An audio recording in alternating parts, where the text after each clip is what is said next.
Welcome to Democratic Television, a program of the Santa Clara County Democratic Party that brings insights, perspectives, and attitudes of our always thoughtful Democratic guests. Today we're joined by Grace Carrillo, a college student, an activist, and a very aware person. Is that a fair summary? I think so. Okay, at least for now. Yeah. Good. Well, Grace, there's a lot of things to talk about. We're going through probably the most unusual presidential election in our lifetimes, and a lot of important things are being said, and I think we need to talk about them.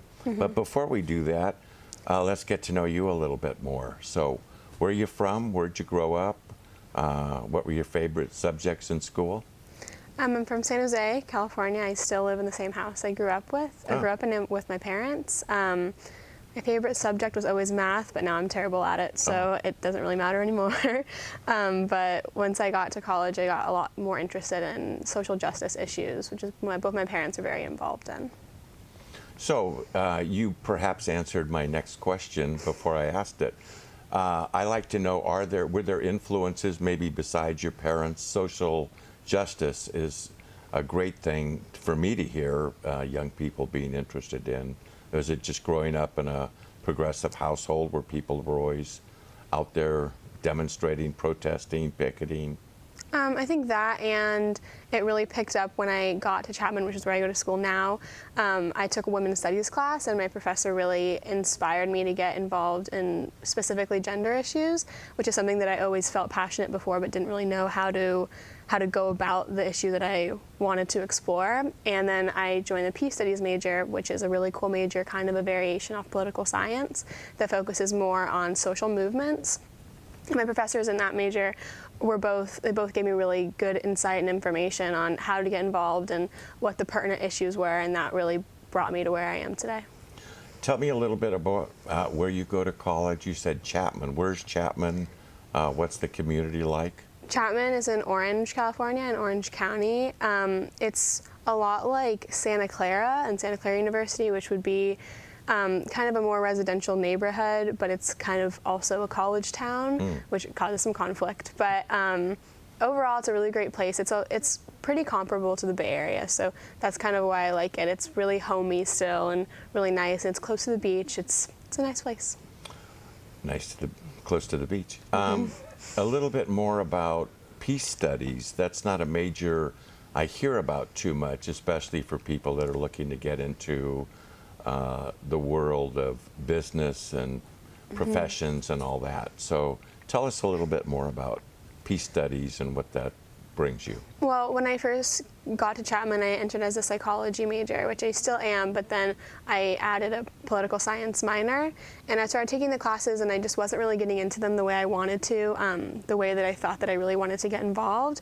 And my college roommate had just joined the Peace Studies major, and she was coming back to our dorm with all this really cool information, like showing me all the videos she was watching in class and giving me all the readings. And I really thought that it was like exactly what I wanted to do, kind of that political science feel, but a lot more about like actually advocating for something and less so history, which is what I thought I was learning about a lot in the political science minor. And so I checked it out, and then I joined the major, and I've loved it ever since. I love my professors. I think they all like have really great programs, really great insights, and they all like actually do a lot of stuff outside the classroom. And I love hearing about that. And I've grown like pretty close with some of my professors in the major too, because they really are passionate about what they teach, and they're passionate about social issues and things that I think are especially pertinent today in the election. And so that was really gotten me into that major, and it's really exciting. So when you talk about them being active outside the classroom, are you talking about social justice kinds of activities and things that are frankly in the headlines every single day? Right. So my mediation teacher, which is a class that's required for the major, her name's Danny Smith, and she actually runs the CARES program at Chapman, which is a lot about preventing sexual assault. She also does a program when you first enter as a freshman about sexual assault and the dangers of drinking and things like that. It's a required program.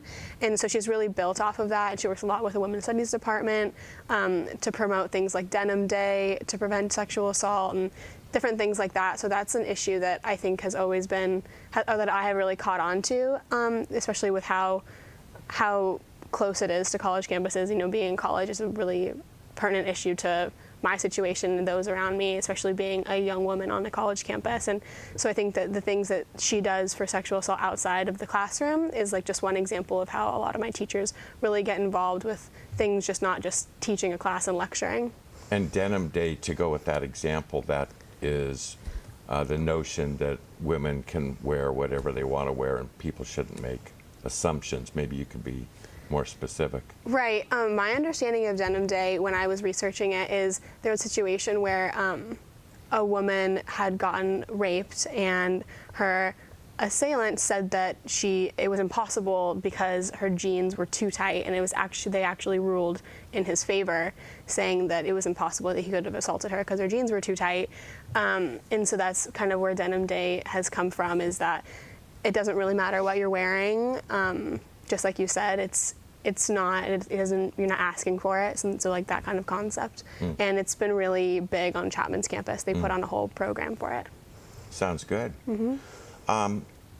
Peace studies sounds to me, if I were to hear about it, like something that wasn't in touch with the real world, that we should have a peaceful society and nobody would disagree with that. But when I look at the headlines, you know, we see Black Lives Matter, we see racial profiling, we see a lot of negativity out there. It suddenly sounds very relevant. Right. So the class I'm about to take this semester is called Nonviolent Social Change. It's also a requirement for the major, and it's taught by one of my professors that I really love. Her name's Dr. Lights, and she wrote a book, Fighting for Peace. And so it's not necessarily like, I think a big misconception of the peace studies major is that we're all just like, oh, we're just sitting there and like waiting for peace to happen and like just kind of wishing on a star that like all of a sudden our world's gonna be peaceful, which is definitely not true. I mean, I think it's a lot about like reading and knowing what's going on and then getting involved in a way that is not necessarily in the political sphere, which is like more political science, but just like, you know, getting out there protesting, like, you know, maybe it's writing a blog, maybe it's, you know, just telling your friends, spreading the word type thing. And I think that's like, just like you said, really important today because, you know, everyone wants to get involved, or a lot of people want to get involved but don't really know where to start. And so I think that you learn a lot of those tools in the peace studies major, and that's what I'm really excited for this class, because you hear a lot about protests and past protests, and then how to like also properly protest and like effectively protest and really create lasting change without using any violence, which I think is very important. So where would someone go with the peace studies major in the larger world? It seems to me like a law degree would be a great pairing, because then you have the tools to do advocacy in the legal system, for instance. Right. A lot of people from peace studies do pursue law. I've been thinking about doing that when I graduate, and a lot of people also do like journalism type things. My professor, she now is like an author. She writes books and academic journals, things like that, and does a lot of like research-based work in peace studies, where she's like researching, you know, what is the real reason behind why, you know, Black men are killed by law enforcement, you know, so much more often than other genders and races. So, you know, she really gets down to those numbers, and so you can do that. People go to law, people do journalism. It's a whole wide variety of things you can do with the major. It's just kind of what you make of it. And also the peace studies major, you're required to have an emphasis. So my emphasis is gender issues, but like my roommate's is Pan-African studies. So she wants to do work more with like the UN type stuff, and she just studied abroad in South Africa. So she's really into like the more international work with it, whereas I feel like mine is more local and community based. But it's really up to you. A lot of people do a lot of different things with the major. Well, I understand this summer you are doing an internship with the county. Could you explain what your internship is and how that relates to your major and everything? Yeah, I'm interning with the Office of Women's Policy at the county. I actually did a program with them when I was a sophomore in high school called the Girls Advisory Team, and it was kind of just learning to get involved with, issues regarding women and just issues in general, which is it's a really good place to start, I think, especially you're in high school, you're getting older, getting more in the know about things. It's anytime's a good time to start, but I think that's we had a really good age group, and those people that were also younger than me and older. And so that's how I got connected with them. And then this past school year, I thought it would be a really good idea to contact them for the option for an internship when I came home for the summer. And so I contacted the people at Office of Women's Policy, and I've been working with them on CEDAW, which is a really cool UN thing. It's to eliminate all forms of discrimination against women.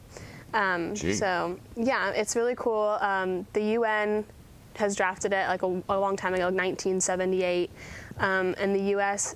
signed it in 1979. The president did, but we actually haven't done anything with it. It hasn't been implemented. Are there specific steps that countries or communities can take or should take to live up to that document, treaty, or whatever? There's I think there's 4 main steps. It's one of them is education. There's also healthcare, violence against women and girls. There's a lot of different areas that countries are supposed to really focus on that have been deemed the most dangerous areas for women and girls. But as a county, the Santa Clara County wants to implement it as a ordinance just in the county, and San Francisco's actually adopted it. They adopted it in 1998, and LA also has a CEDAW ordinance as well.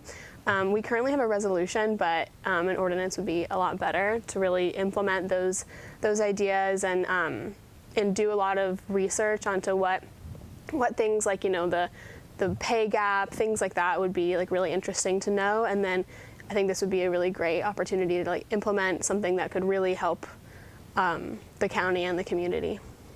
It sounds very comprehensive, and there's just plenty of things to do within that category. Do you guys work in the jails and work on custody issues and things like that? Is that another area of emphasis? Yeah, in the Office of Women's Policy, it definitely is. A lot of the people there also send out notices, and there's a program for volunteers to be jail monitors, where women go to the women's jail and they monitor, see what's going on. They just kind of observe and talk to some of the inmates. So it's really hands-on, which I love. I think it's really easy to just sit by and do research and think about things and talk about them, but Office of Women's Policy really gets in there and does, makes tangible change to things, which is really important. Also, domestic violence is a huge thing that we deal with there.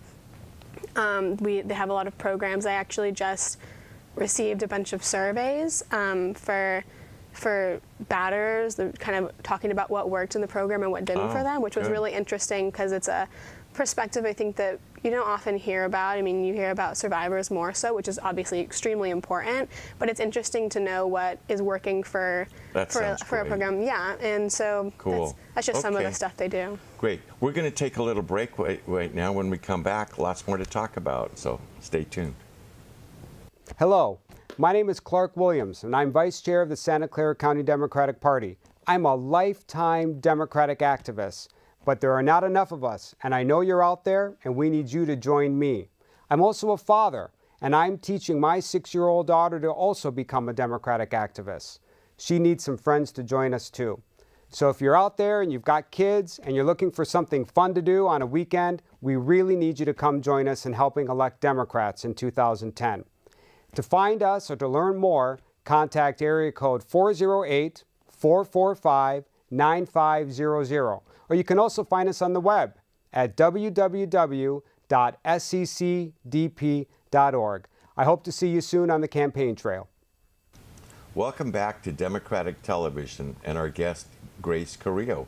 We're talking about being a young social activist, which you certainly are, you and your peace studies major and everything. This season, we're looking at a pretty traumatic, I think, presidential race. It's not, a Republican versus a Democrat in the normal sense. Donald Trump has turned the political world on its heels. He said a lot of pretty strong things, hateful things, and I think he's doing that to try to influence people to say, that's my guy, that's my candidate. But I think it has a really negative impact on all the others that hear that. I'm just wondering what your thoughts might be on that. Well, I think that you're definitely right. It's a whole different ball game. You could say that. I mean, it's pretty, for lack of a better word, crazy to look at the news and see all of these statements being made. That I mean, I haven't been involved in politics for a number of years, like a lot of people I know have, but like I know that like this is something that's definitely not the normal. I mean, it's a lot of things that I'm like, wow, like you almost can't believe someone's saying this on TV type thing. And I think that feeling is shared with a lot of people I know and a lot of people my age, which is important. People are, because this is going to be the first presidential election that I can vote in, and most people I know. And so I think that people who are really first, like just this is the first time they're ever getting involved in the political world, like they're seeing this, and it's kind of, I mean, it is shocking. It's not kind of shocking, it is shocking. I mean, they're looking at these things and thinking like, oh my gosh, like, is this really happening, to our country? Is this really happening?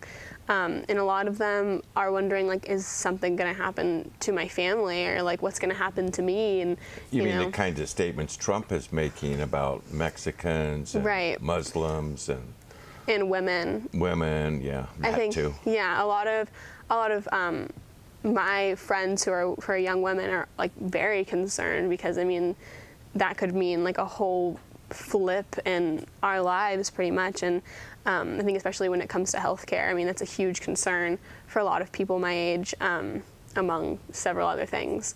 But yeah, it's been pretty hard to watch, and hard for a lot of people I know to watch. So what do you think it's been horrifying in a way, and then along comes his vice presidential pick, Governor Pence, and his position is not exactly comforting either. No, not at all. I was just reading up on him yesterday, and it's pretty outrageous, the things that I was seeing him say and in the past about tons of different issues. Particularly what stood out to me was about women's health care, and about how he wanted to hold up his entire state's budget, to defund Planned Parenthood, which is something like unfortunately is not very uncommon for people to say. And I was just talking to my friend yesterday. I mean, that's a really scary thought for a lot of my friends who don't have health care, or like don't have like a health care plan. I mean, that's where like they go to Planned Parenthood for like contraception, or for just like checkups, like things like that. I mean, that they otherwise wouldn't be able to afford. And so it's not like, I think that by saying that, you're really stripping away a lot of people from just simply seeking care, which is really scary. And also for children, I mean, a lot of Planned Parenthoods give vaccinations to newborns and things like that, which is, if you can't afford that and there's no other service, that could end terribly. It's very scary to think about what could happen if, Planned Parenthood was defunded or things like that. Just it's very scary to have to picture a world like that. I don't think the LGBT community has fared well under Governor Pence either. No, I mean, his Religious Freedom Act, it's like almost difficult to even call it that, because it makes it sound so positive. But yeah, it's really scary. I mean, I like to think that we've come really far with like, marriage equality and things like that. And I think that this would be taking an enormous step back, which is scary, and it's hard to think about. And I am not a member of the LGBTQ plus community, but I know a lot of people who are, and just simply, being an ally to that community, it's almost devastating. I mean, like, I could never imagine having to directly face that kind of discrimination, and to be denied jobs or healthcare, or services of any kinds. Like it's just like, I couldn't imagine having to go through that. And, it's heartbreaking for people that have to think about that every day. And like, they think that we've come so far, and then, taking that huge step back could mean everything. to them.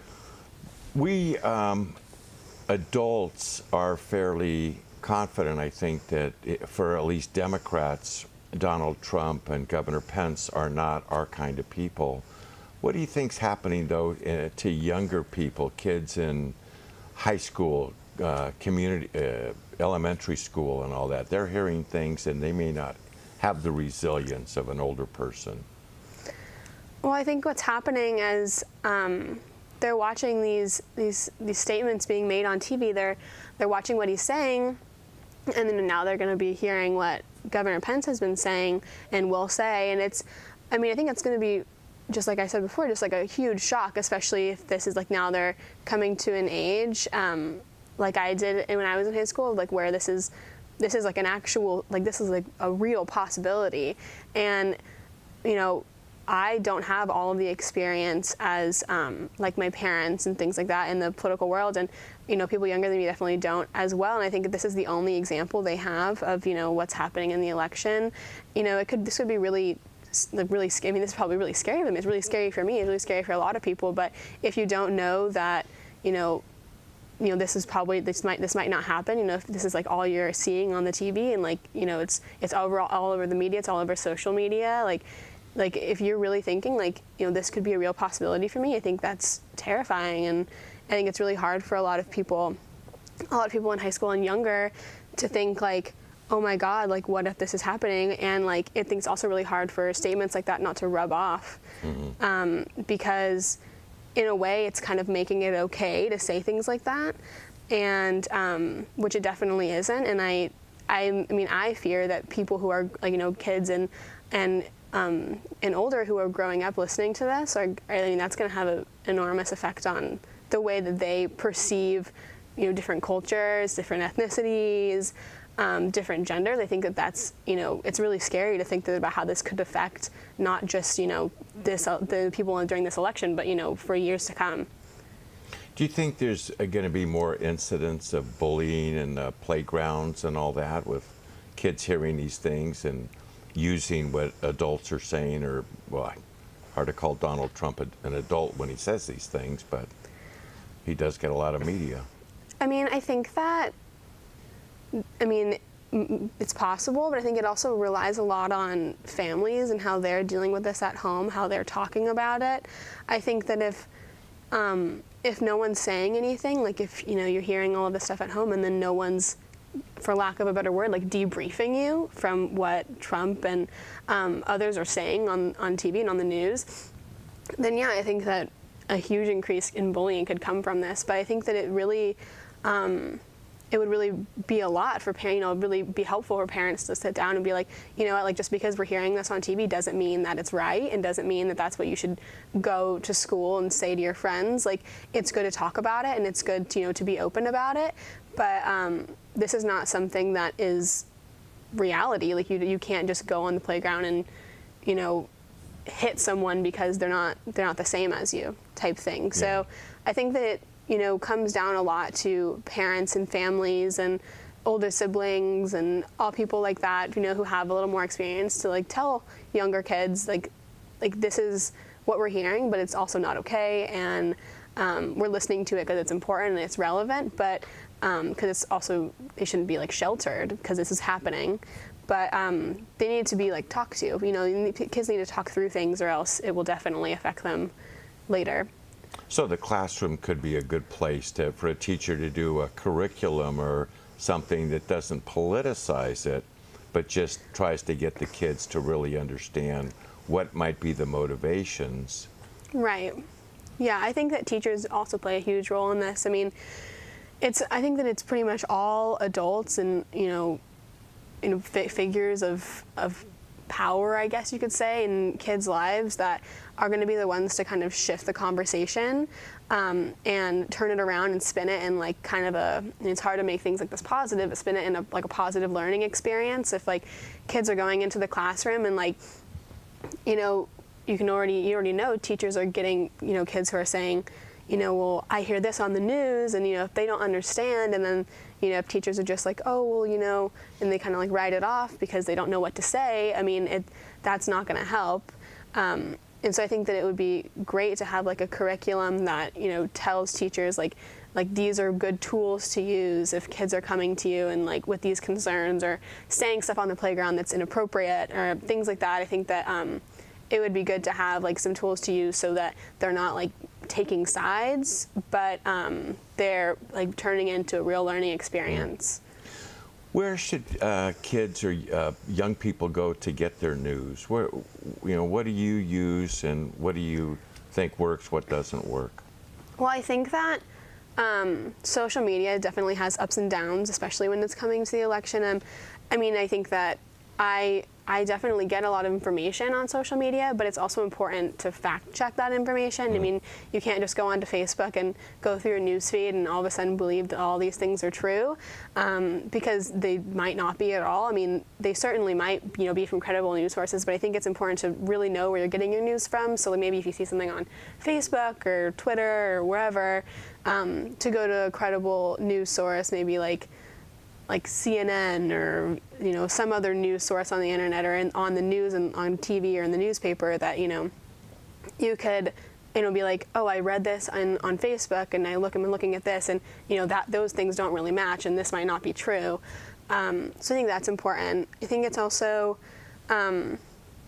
important to, you know, like I said, you know, not just get your information from social media, but look at, like, watch television, watch the news, like maybe with your parents. I know that I've always done that with my parents growing up, and it's been really helpful. When I was younger, I hated watching the news, but my parents always forced me to watch at least one segment of the news. And I always hated them for that. I was very upset at them because I wanted to play and do other things. I was really young. But like once I got into middle school and high school, it's become super useful. And now I like to watch the news, and it's informative. And I mean, oftentimes the news can be really sad and really morbid, and right. But I mean, it's still, and you know, it's important to watch those types of things. I mean, maybe not overdo it. Yeah. Well, Grace, thank you very much for being on the show. There's so much to talk about and so little time. I hope others are as interested in finding out what's really going on as you are. So thanks again for being on the show. Thanks for watching Democratic Television. Give us a call at 408-445-9500 or visit our website at www.sccdp.org. Help make a difference.